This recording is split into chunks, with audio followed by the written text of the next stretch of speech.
Today we're going to go over forming of bassoon reeds, and the first half of the video is going to be a introductory style of forming. So it's the first kind that you should learn, and then the second half will be a more advanced version that will use slightly different materials. So for the introductory version, you're going to need some water in a container, some 22 or 23 gauge brass wire, pliers. They don't need to have the hole in the middle, but they do need to have wire cutters in the back of them. You'll need some string, some cotton twine, or a shoelace will work, clean shoelace, a pencil, a ruler that has millimeters, a forming mandrel or a holding mandrel of some kind. You might either want to use a file or a razor blade, and I'll get into that in just a minute. You might want to have an easel or a dowel. You can use a broom handle, any round thing that will support the cane while we do the scoring. Some kind of drying rack, which might have removable pins or not, and gouge-shaped and profiled cane. Just like this, you can buy it like this, or you can go through the process with the machines in my other videos and come with this, and it needs to be dry, and then we're going to soak it. So the first thing we're going to do is throw it in the water for about 1 minute and let it soak before we do the beveling and scoring process.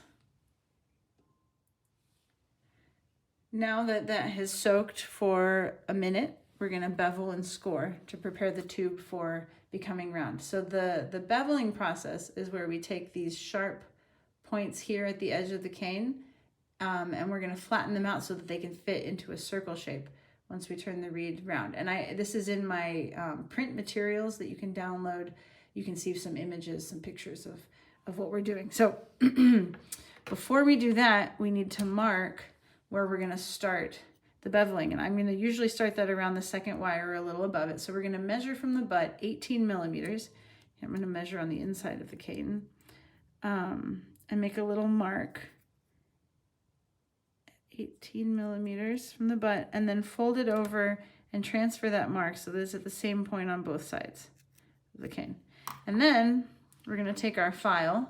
I'll show you the file method first, and we're going to file from there down sort of at a 45-degree angle and putting more pressure as it gets towards the butt of the reed. So for this side, you can go away, or if you're left-handed, you would mirror it. And then for the other side, you can come towards us, or with the left hand, you would mirror it. Okay, and you don't want to have any divots, so you're starting with little pressure and then increasing the pressure towards the bottom. And you can see that now those two sharp points have been flattened off. If you want to do it with a razor blade, you can. Just be very careful.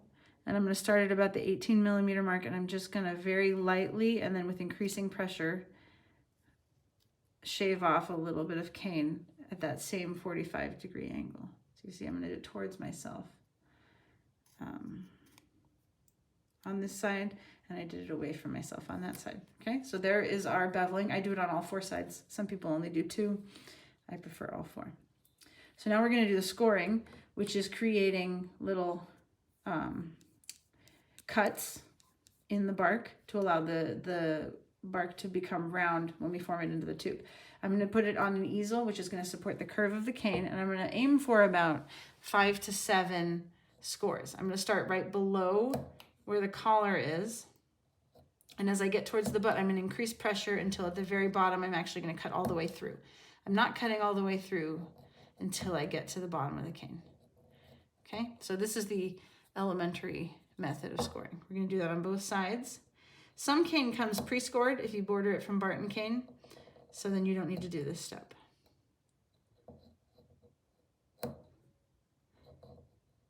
Great. So now that we've done those two steps, we're going to put on the first wire. So I'm going to cut about a finger's length of my wire there. And I'm going to wrap it just about 1 millimeter below the collar. I'll start with a little bit hanging off here, and then I'm going to go around pretty snug around the back, going right over left, and then cross it into an X, right over left. Since I went right over left, I'm going to grab them with my pliers and turn them counterclockwise. If I went left over right, I would grab with the pliers and I would turn clockwise to continue that direction of wire. Okay, and once I've done that, I'm going to put it back in the water to soak for 7 more minutes. Okay, so now that we've soaked for 7 minutes, I'm going to take my reed out of the water and we're going to wrap the string around it. I'm going to start on the blades, sort of gentle, snug on the braids, not too tight.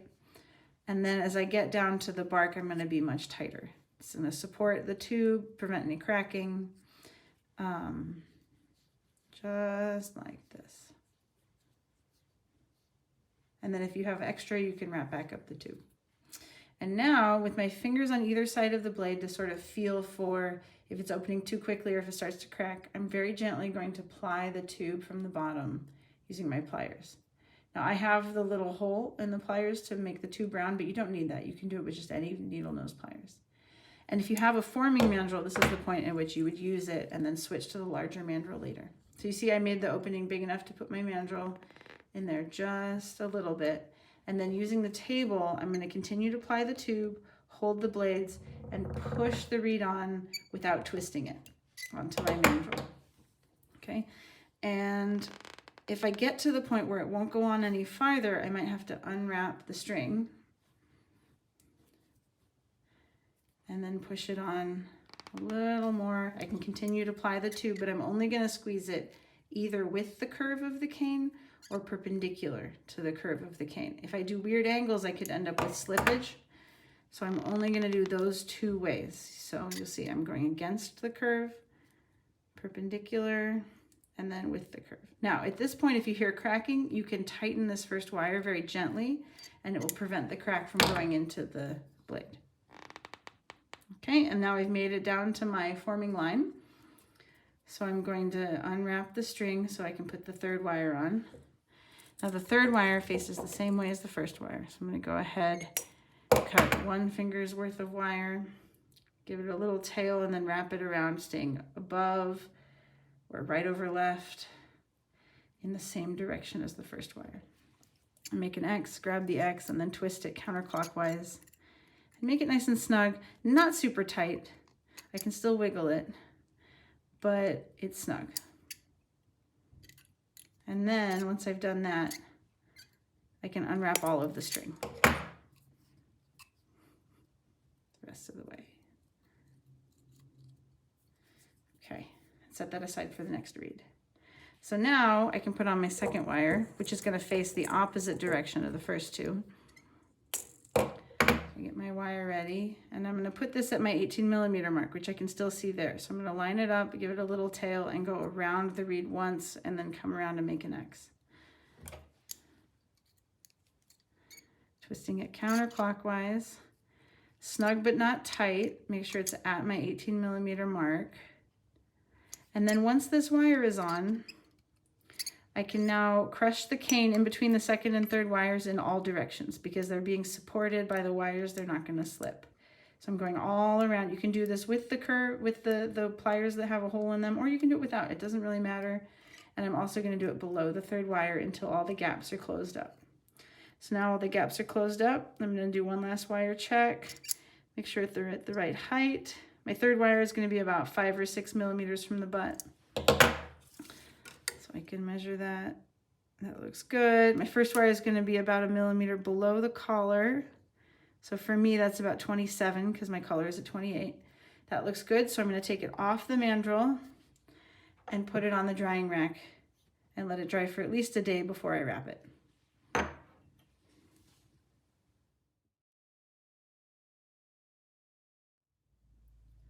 Next, we're going to do the advanced method for bassoon reed forming.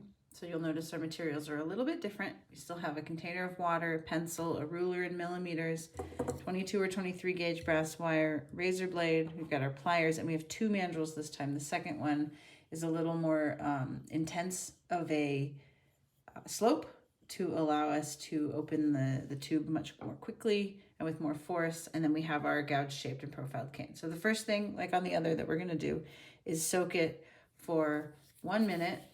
And then we'll come back and we'll score and bevel.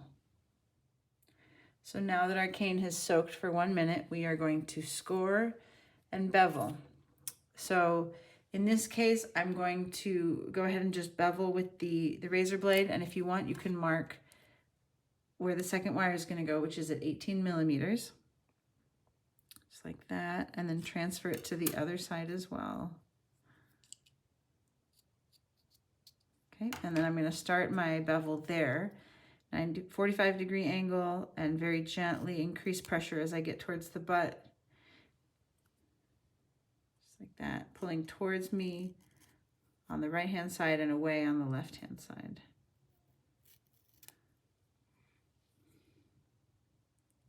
Okay, and you can still do this with the file just as you did in the first method, just using the file the same way we used the razor blade. So now, instead of scoring it on the easel, we're actually going to put the first wire on, and then we're going to score in a slightly different method. So I'm going to cut my finger's length of wire and put on my first wire about 1 millimeter lower than the collar, or at about 27 millimeters, since my tube is at about 28. Making this relatively snug.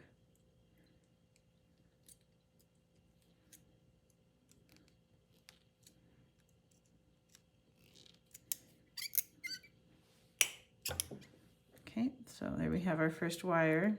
Now, I'm actually going to score this by making 2 cuts. I'm going to cut it into about thirds up from the butt, about the length of the razor blade. So if you can see, I'm at about 1/3. And I'm going to cut very carefully, just about that far. And then I'm going to do the same thing 1/3 in from the other side. Okay, that's that. And then I'm going to soak it for another 7 minutes, and then we'll continue.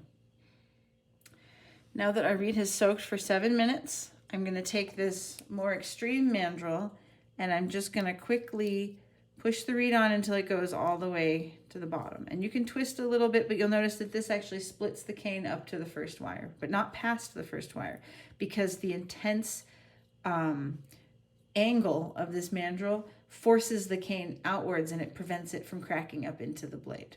Okay, so then I'm going to take it off this mandrel, and I'm going to use my razor blade again to cut one more score in between each of the other ones. So I end up with 5 total. And you notice I'm not going super far. I'm just using, about that far in with the razor blade. You can do this with an X-Acto knife. I just prefer the straight razor blade. Okay, so now we're going to take our other forming mandrel, and we're going to fit this on.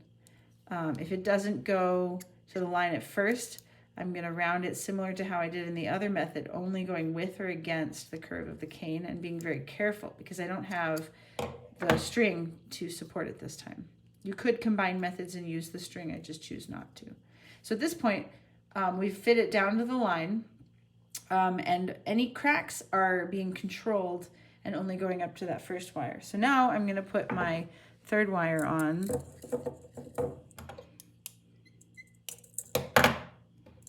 Remember that it's facing the same way as the first wire, and it's about 5 or 6 millimeters from the butt. I'm going to make it snug but not tight.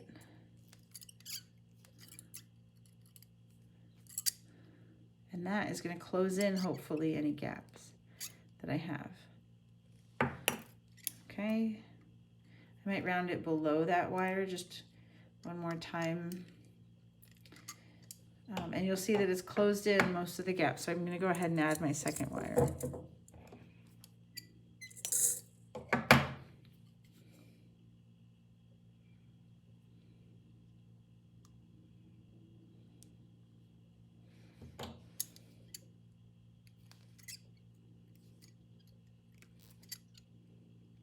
And this is going to be at 18 millimeters, so I'm going to find my line and make sure it lines up with that. After I put my second wire on, I can round the tube from all angles, either just with my pliers or with the little hole in the middle of the pliers, to make sure that the tube is nice and round and that the butt is nice and round and crushed to the size of the mandrel. And then I'm going to put it on my drying rack and let it dry for at least 1 day, if not longer, before wrapping.